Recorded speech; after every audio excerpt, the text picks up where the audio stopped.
Nagsimula ng buksan ang midterm election voting para sa mga Pilipino abroad sa pamamagitan ng inilunsad na internet voting ng COMELEC. Kahapon, nakaboto na ang mga registered voters mula New Zealand. Dito pwede bumoto ang mga Pinoy abroad gamit ang kanilang gadgets. Kasamaan nila sa mga makikinabang ang mga seafarer na hindi na kailangan pandumaong para makaboto.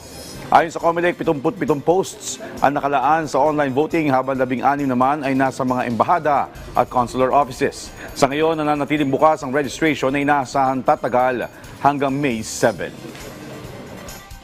At the convenience of your home, kahit sa sasakyan, kahit sa inyong mga trabaho, gamit ang inyong cellphones, laptops, tablets, mga personal computers, at higit sa lahat po, pauli, yung ating mga kababayang mga seafarers at marino, ito na po ang pagkakataong makaboto kahit kayo'y naglalayag sa inyong mga barko saan man panig ng mundo. Pinapaalala namin, iscan ang QR code na matatagpuan sa aming website o di kaya ay type ang URL natin, ov.comelec.gov.ph/enroll. Sanang sa gayon, kayo pong mga kababayan naming rehistradong Pilipino sa iba't ibang panig ng mundo ay magkaroon ng access sa internet voting at makaboto